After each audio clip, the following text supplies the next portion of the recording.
ଡାକିଛନ୍ତି କ'ଣ କହିବେ?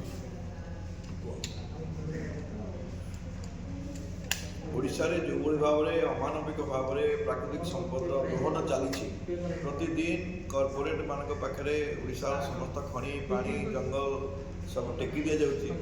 ସେତେବେଳେ ପ୍ରାକୃତିକ ସମ୍ପଦ ଯେ କେବଳ କମ୍ପାନୀମାନଙ୍କ ପାଇଁ ନୁହଁ, ୟା ଭବିଷ୍ୟତ ପିଢ଼ି ପାଇଁ, ଏହି କଥାକୁ କହିବା ପାଇଁ ଆଗାମୀ ଫେବୃଆରୀ 25 ତାରିଖ ଉତ୍କଳ ଗୌରବ ମଧୁସୂଦନ ଦାସଙ୍କର ଜନ୍ମପୀଠ ସତ୍ୟମହାପୁରରୁ ଆମେମାନେ ଏକ ଯାତ୍ରାରେ ବାହାରୁଛୁ ଏବଂ ଏହି ଯାତ୍ରା ଓଡ଼ିଶାର ବିଭିନ୍ନ ସ୍ଥାନ ପରିକ୍ରମା କରି ଆସିକି ସରିବ ଭୁବନେଶ୍ୱରରେ।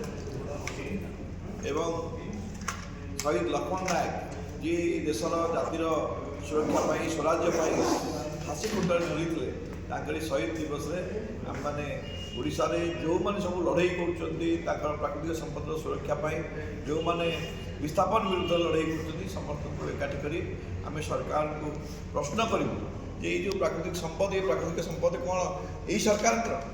ଭବିଷ୍ୟତ ପିଢ଼ି ପାଇଁ କୌଣସି ପ୍ରାକୃତିକ ସମ୍ପଦ ରହିବ ନାହିଁ। ତେଣୁ ପ୍ରାକୃତିକ ସମ୍ପଦର ସୁରକ୍ଷା ଏବଂ ଓଡ଼ିଶାର ଜନସାଧାରଣଙ୍କ ସୁରକ୍ଷା ପାଇଁ ଏହି ଲୋକ ଅଧିକାର ଯାତ୍ରା ଆମେ ଆରମ୍ଭ